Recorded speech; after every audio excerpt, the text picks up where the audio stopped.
그 증명할 수 없는 위엄, 주님과 같은 분 없네. 한없는 그 지혜와 사랑, 그 누구도 다 알 수 없네. 아름답고 놀라운 주 예수, 보좌에 앉으셨네. 주님 앞에 내가 서 있네. 주 앞에 내가 서 있네. 주는 거룩하신 하나님, 그 앞에 서 있네.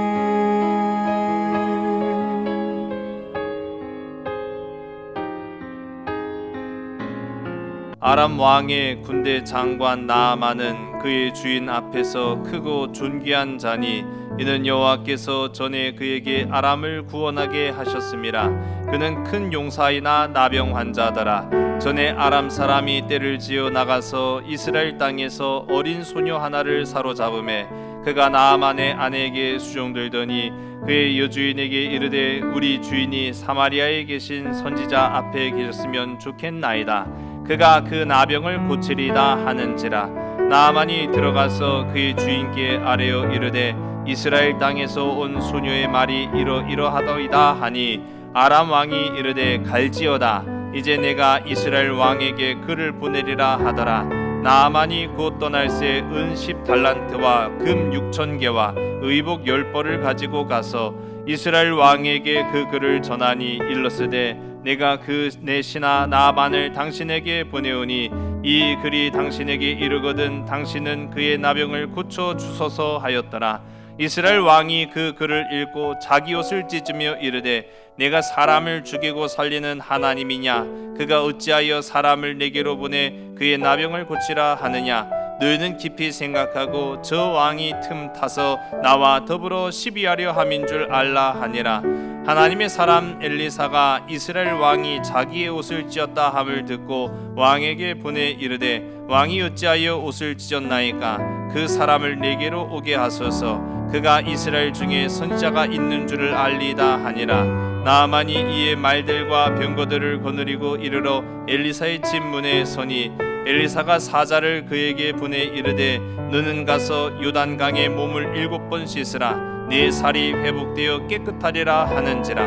나아만이 노하여 물러가서 이르되 내 생각에는 그가 내게로 와서 서서 그의 하나님 여호와의 이름을 부르고 그의 손을 그 부위에 흔들어 나병을 고칠까 하였도다. 다메섹 강 아바나와 바르발은 이스라엘 모든 강물보다 낫지 아니하냐? 내가 거기서 몸을 씻으면 깨끗하게 되지 아니하랴 하고 몸을 돌려 분노하여 떠나니, 그의 종들이 나와서 말하여 이르되 내 아버지여 선지자가 당신에게 큰 일을 행하라 말하였다면 행하지 아니하였으리이까?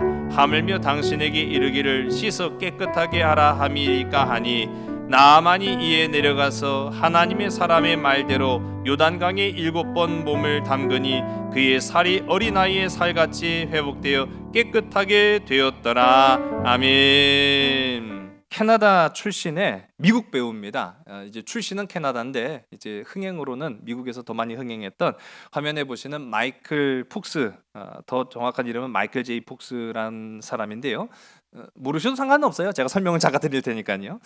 이 마이클 제이 폭스라는 배우는요, 배우치고는, 또 특히 이제 서양 배우치고는 키가 좀 상당히 좀 작습니다. 남자 배우가 키가 164예요. 그러니까 남자치고도 좀 상당히 좀 작은 키에 해당하지요. 그래서 이 마이클 제이 폭스라는 이 배우는 어려서부터 이 작은 키 때문에 좀 학교 생활이 조금 많이 힘들었다고 해요. 그 또래 애들보다 상당히 작고 또 어려 보이는 그런 외모를 가지고 있어서 괴롭힘도 많이 당하고 그렇게 했다고 합니다. 근데 이제 그럼에도 불구하고 이 워낙에 낙천적인 성격의 소유자였기 때문에, 그리고 친구들을 즐겁게 해주는 거를 굉장히 즐겼다고 해요. 그래서 심지어는 자기를 괴롭히는 친구들까지도 웃길 수 있는 그런, 어떻게 보면은 좀 여유가, 마음의 여유가 있지 않았는가라는 생각을 좀 해보게 돼요. 그래서 다행히도 잠시 어렸을 적에 학창 생활이 좀 힘들긴 했지만은 무난하게 학교 생활을 좀 이어왔다라고 합니다. 그런데 이 마이클 제이 폭스라는 이 소년이 학교 생활을 그렇게 그래도 좀 적응을 좀 하고 있는 와중인데, 사춘기에 접어들면서 마음에 깊은 고민이 한 가지 생긴 거예요. 어떤 고민이 생겼을까요?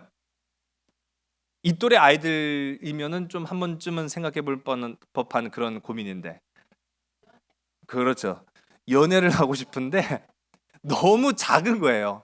자기 또래 여자 아이들보다도 키가 작으니까 이 여자 친구들이 자기를 이성으로 보기보다는 자기 동생 취급하듯이 그렇게 여겼다고 합니다. 그러니까 어떻게 하면 여자친구를 좀 만들까라는, 어떻게 보면 굉장히 단순하지만 본능적인 그런 고민을 해보다가 이 친구가 결국은 여자친구를 만들려면은 여자들이 있는 곳으로 가야 될 거 아니에요. 그래서 방과 후 활동을 하기로 결심을 합니다. 근데 이 방과 후 활동이라는 것이 이제 학업이 다 끝나고 동아리 활동을 하는데, 그럼 동아리 활동을 하려면은 남자들이 있는 동아리는 가급적이면 피해야겠죠. 그래서 여자 아이들이 있는 그런 동아리를 쭉 찾아보다 보니까 연극반이 있는 거예요. 그 연극반에 들어갔습니다. 그 세상에 남자들이 몇 명이나 있었을까요? 저밖에 없었던 거죠. 이야, 횡재한 거예요. 근데 아니나 다를까 이 여자친구 만들려고 들어간 이 연극반에서 여자친구를 만나는 데는 실패했지만 자기가 연기에 소질이 있다라는 거를 발견을 한 거죠. 그래서 이게 내가 연기에 소질이 좀 있구나. 그리고 이 마이클 폭스라는 이 소년이 하는 연기를 눈여겨봤던 선생님이 오디션에 좀 더 나가봐라. 그렇게 해가지고 TV 드라마에 출연을 했는데 그야말로 소위 대박이 터진 거예요. 그래서 인기 유명 배우가 됩니다. 여기서 머물지 않고 너는 미국으로 가도 먹힌다 해서 진짜 이 마이클 폭스라는 이 소년이 미국으로 건너갑니다. 미국으로 건너가서 여기서도 이 연기자로서의 자신의 재능을 아낌없이 발휘를 하고, 유명한 영화들이 이제 뭐 백투더 퓨처 뭐 그런 영화가 있어요. 그래갖고 여기에서 소위 말하는 이제 스타 반열에 오르게 된 거죠. 이렇게 비록 신체적인 어려움은 좀 있었지만은 잘 나가는 배우로 탄탄한 입지를 마련하는 가운데 어느 날 몸에 뭔가 변화가 찾아왔다라는 것을 깨닫게 돼요. 왼손이 내 마음 같지가 않은 거죠. 뭔가 모르게 조금 내 의지와 다르다라는 느낌을 갖기 시작할 무렵에 손이 막 움직이는 거예요. 자기의 의지와 상관없이 병원을 찾아갑니다. 별거 아닐 거라고 이제 생각을 하고 병원을 찾아갔는데, 이 병원에서 내려진 진단에 이 마이클 폭스가 굉장히 충격을 받아요. 당신의 질병은 파킨슨병입니다. 당시로는 파킨슨병에 대한 이해가 깊지 않았기 때문에 별다른 치료 방법도 사실은 없었을 때였거든요.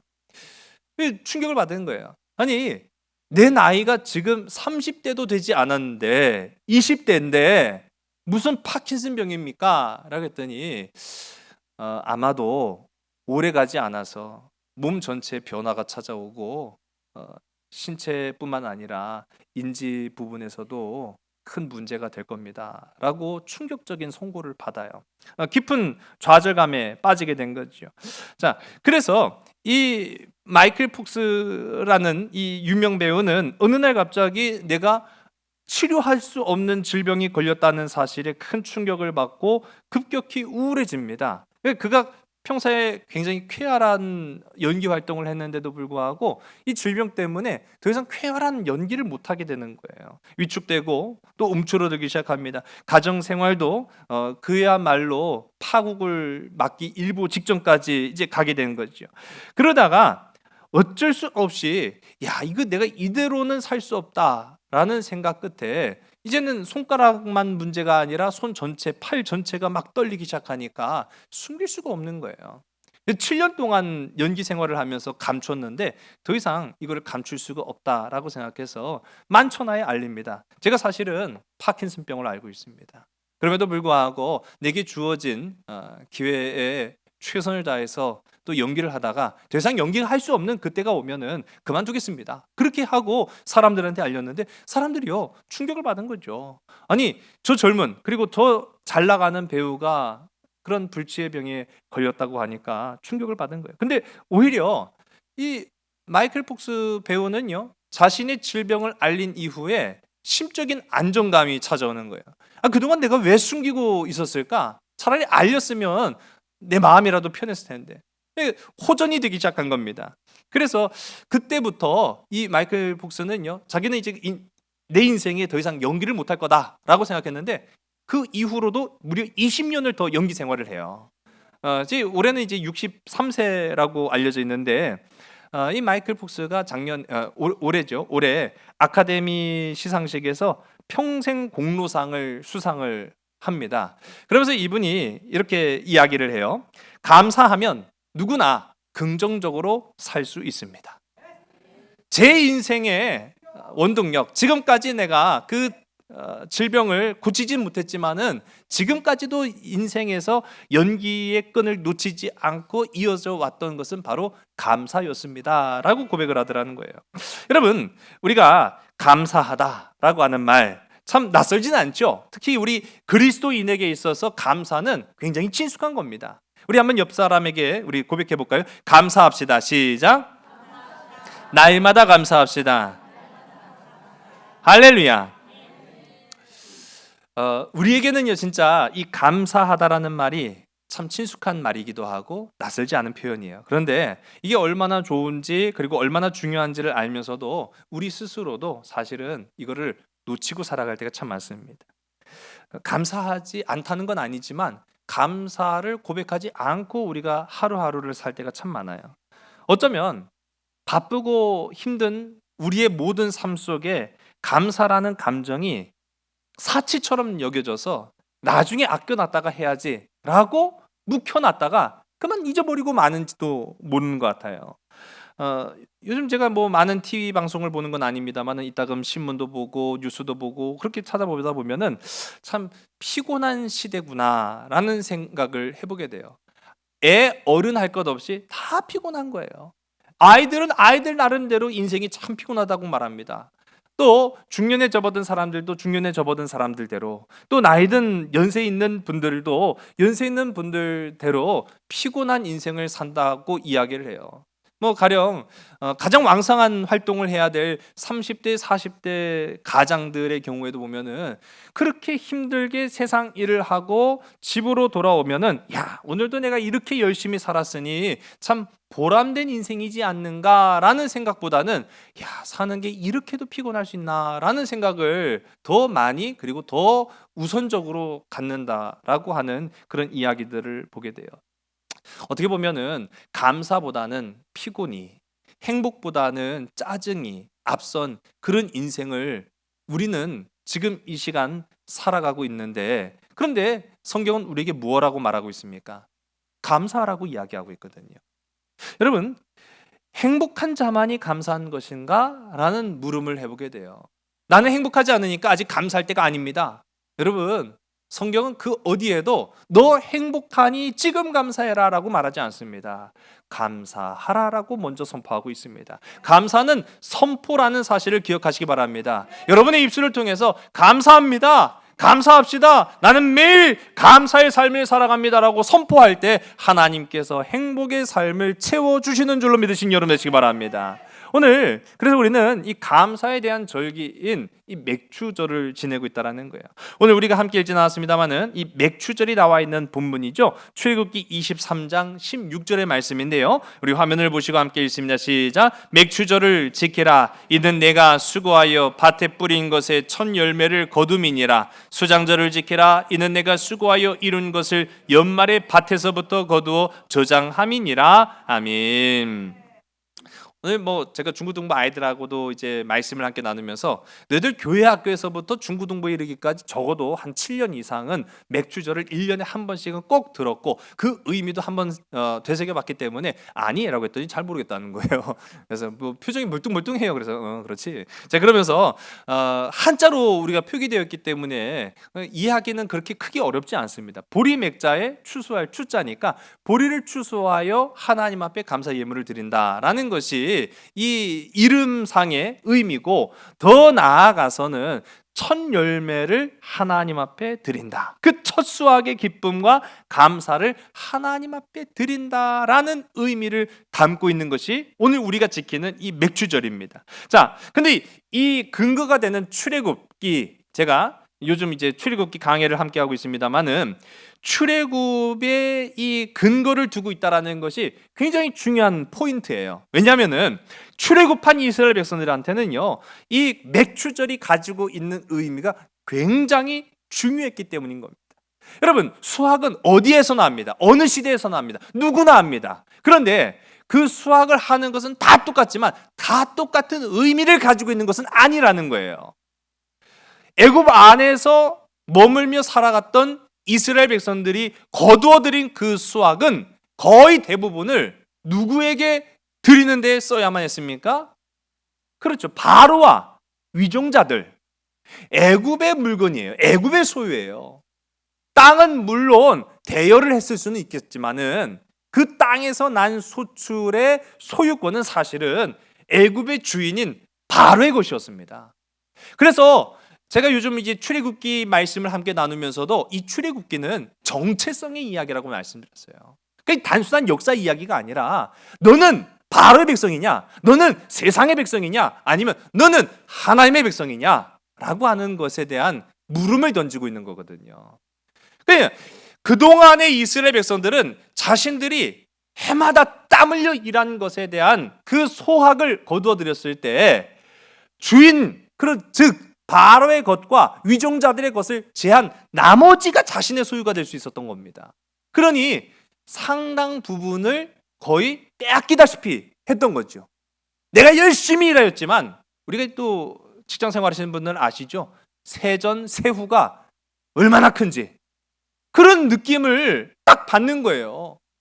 아니, 수확은 그렇게 많이 거둬들였는데 세금을 걷고 나서 내 것 계산해 보니까 별로 남지 않은 거죠.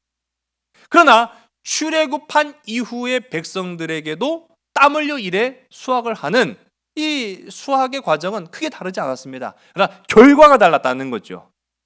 이제 그들이 경작한 땅의 수확물은요, 하나님의 것, 즉 오늘 우리가 다 읽진 않았습니다만은 첫 열매 이후에 이 출애굽기 말씀 보면은 가장 좋은 것을 하나님 앞에 드리라고 말하고 있거든요. 가장 좋은 것을 제외한 나머지는 다 내 거예요. 여러분, 물론 그 양도 양이지만은 의미 자체가 달라지는 거예요. 하나님이 나에게 대하여 감사의 표현을 해라. 그리고 그 나머지는 다 너희가 가져라 라고 하시는 거거든요. 그러니까 출애굽한 이스라엘 백성들한테 이 수확의 의미가 달라졌다라고 하는 것입니다. 감사가 나타나게 된 거죠. 여러분, 제가 오늘 중고등부 아이들에게도 그렇게 얘기했습니다만은 감사는요, 감사할 만한 조건 뒤에 따라오는 것이 아닙니다. 감사는 배워야 하는 거예요. 감사는 훈련입니다. 감사는 선포입니다. 감사를 후회하려고만 하는 사람은 죽어도 감사를 못해요. 그럴 만한 조건을 내가 발견을 못하거든요. 좀 더 돼야, 좀 더 성공해야, 좀 더 많아져야, 좀 더 충만해야 나 그때 감사하겠습니다라고 하지 절대로 감사를 못해요. 그러나 성경은 먼저 감사라고 말하고 있습니다. 여러분, 먼저 감사하는 자에게 하나님이 그 감사의 충만한 내용들을 채워주시는 줄로 믿으시기 바랍니다. 첫 열매에 대한 감사를 이룬 자에게만이, 우리가 이제 이 16절을 읽었죠. 이후에 수장절의 채워짐이 임하게 된다라는 것을 이야기하는 거예요. 그래서 그 순서도 굉장히 중요하다라는 것이죠. 뿐만 아니라 오늘날에 우리가 이제 현대화된 사회에서 물론 모두가 다 보리동사를 짓는 건 아니죠. 그러나 이 맥추절이 이후에는 77절 또는 오순절로도 불리게 됩니다. 이 말은 하나님이 영원한 생명에 참여하는데 우리가 동참한다라고 하는 의미를 담고 있는 거예요. 오늘 이 시간 성령의 충만함이 저와 여러분의 삶 가운데 임하기를 간절히 소원합니다. 감사로 하나님 앞에 나아가는 저와 여러분 되기를 주의 이름 간절히 소원합니다. 오늘 우리가 함께 읽은 이 본문의 말씀인데요, 왜 뚱딴지 같이 맥추절에 이 나아만에 관한 이야기를 하는가라는 생각을 하실 수가 있어요. 아람 장관입니다. 군대 장관이니까 굉장히 높은 직급이었음을 우리가 한눈에도 알 수가 있죠. 이 나아만이라는 장군이 악성 피부병에 걸립니다. 제가 지난주 우리 이 10가지 재앙 가운데 악성 종기에 관한 이야기를 말씀드리면서 단순히 그냥 뭐 붓고 또 곰고 하는 그런 질병이 아니라 이 악성 종기라는 것이 인생을 굉장히 망치는, 어떻게 보면은 머리부터 발끝까지 그 어느 곳에 놨든지 간에 사람의 삶을 정지시켜 버리는 질병이 바로 이 악성 종기다라고 제가 말씀드렸어요. 근데 이제 오늘 말씀 가운데 나오는 이 나아만은 악성 피부병 중에 하나인 나병입니다. 오늘날에는 치료 방법이 있어요. 그러나 당시에는 불치의 병이었습니다. 고칠 수가 없는 질병이었던 거죠.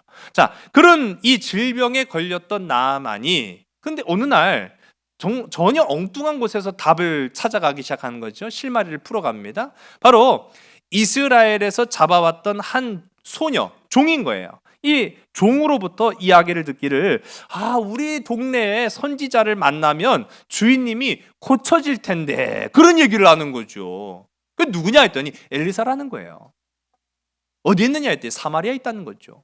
그러면 고침을 받기 위해서는 어디로 가야만 합니까? 그렇죠. 사마리아로 가야 되는 거예요. 국경을 넘어야 되는 거죠. 근데 더군다나 이스라엘과 이 아람이라는 나라가 당시는 적대 국가였어요.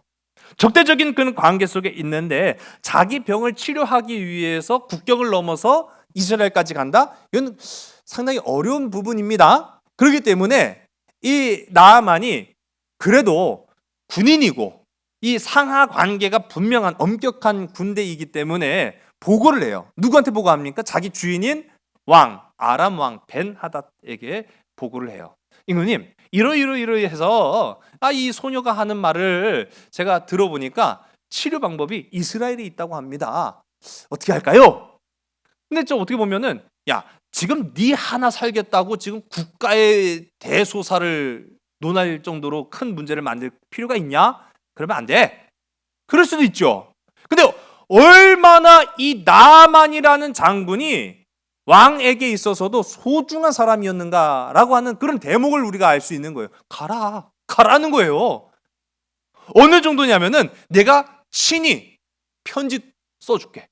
그 이스라엘 왕한테 내가 비록 적대 국가에 있지만은 내 부하 나아만이 고쳐질 수만 있다고 한다면은 내가 친필 서한도 보내줄게 라고 하면서 가라는 거죠. 자, 그래서 나아만이 그냥 가지 않습니다. 오늘 우리가 이 맥추절을 지내면서도 하나님 앞에 첫 열매라고 하는 그런 부분, 나에게 감사의 제목이라고 하는 예물을 하나님 앞에 드린 것 같이 이 나아만도 아주 금과 은과 옷까지 막 아주 잔뜩 싸갖고 가는데 편지가 이제 먼저 전달됐겠죠. 자, 근데 이스라엘 왕 여호람은요, 이 편지를 받아보고 오해를 했어요. 편지의 내용인즉슨 내 부하 나아만이 갈 테니 고쳐주시오라고만 써 있던 거죠. 여호람 왕이 이거 보더니 내가 고치나? 그런 뉘앙스의 말이 이제 표현이 되고 있습니다. 이 말로 미루 짐작컨대 이 여호람 왕은 자기가 고쳐야 되는 거는 당연히 아니죠. 그러니까 어떤 식으로 이해합니까?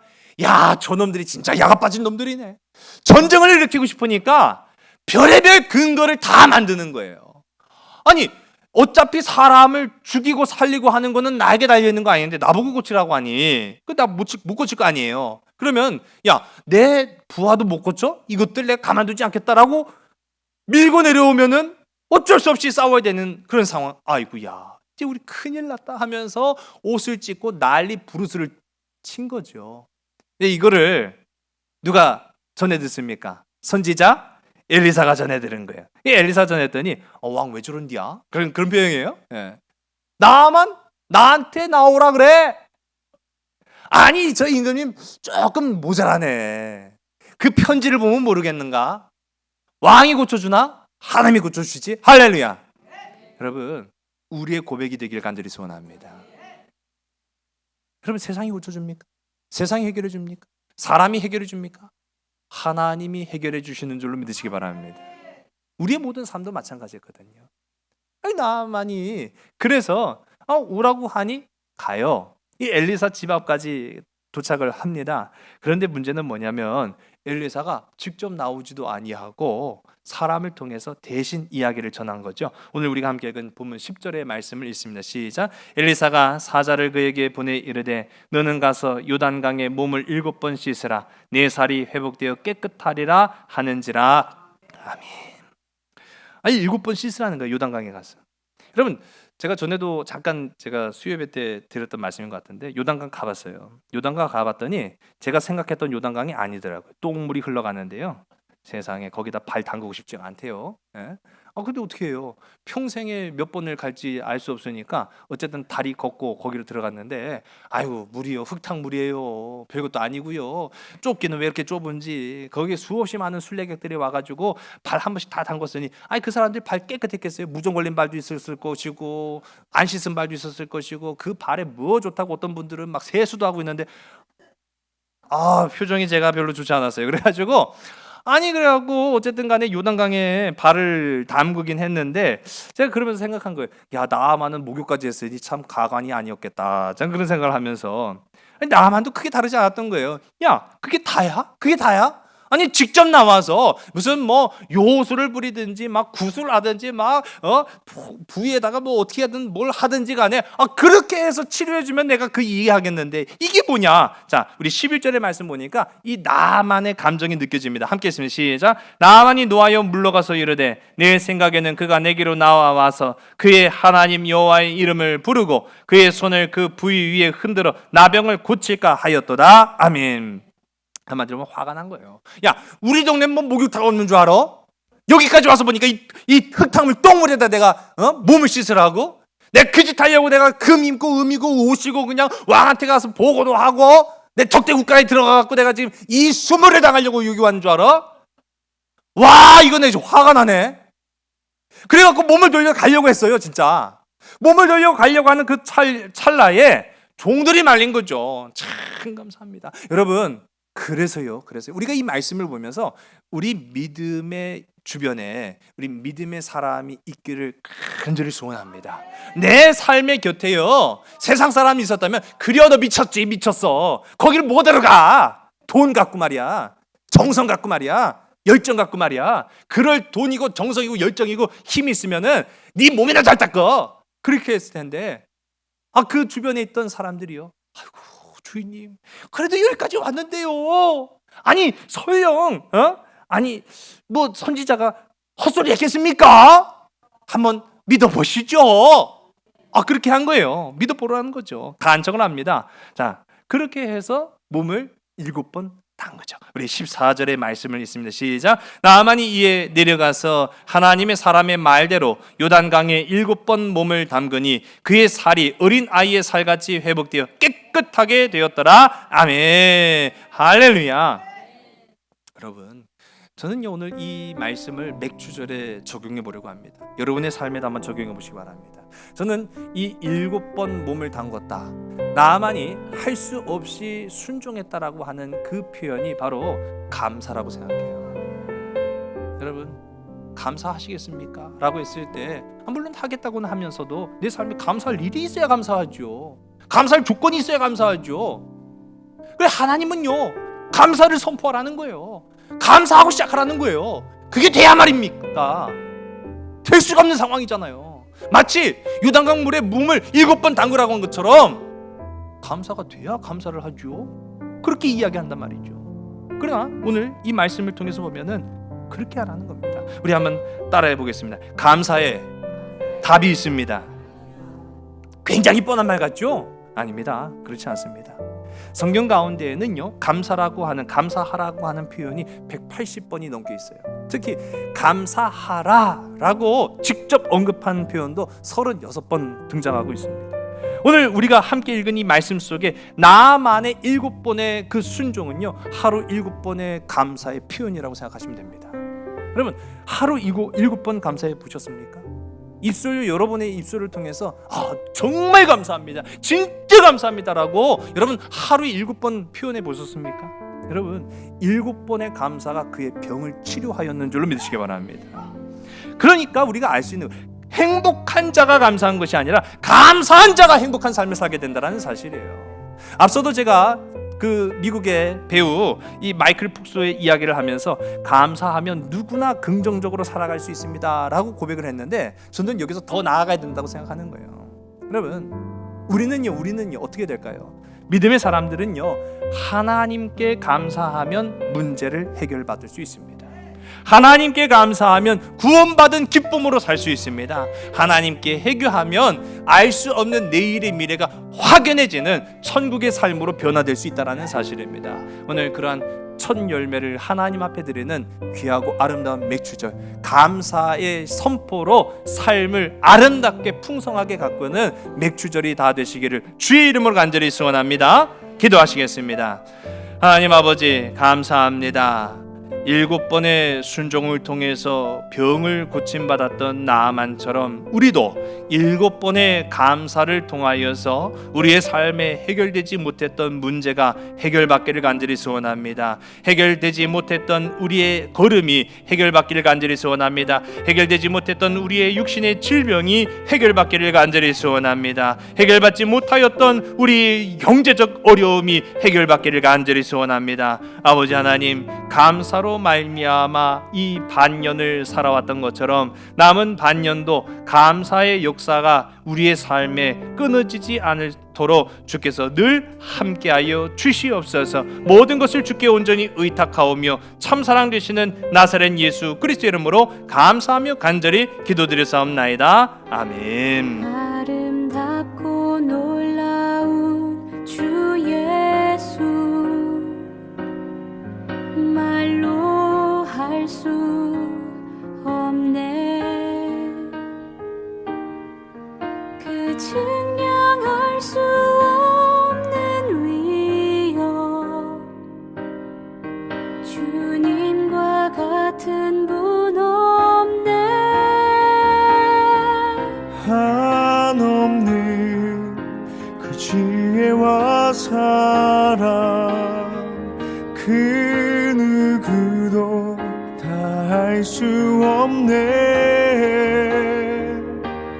아름답고 놀라운 주 예수, 보좌에 앉으셨네. 주님 앞에 내가 서 있네. 주 앞에 내가 서 있네. 주는 거룩하신 하나님, 그 앞에 서 있네. 주님 앞에 내가 서 있네. 주 앞에 내가 서 있네. 주는 거룩하신 하나님, 그 앞에 서 있네. 주는 거룩하신 하나님,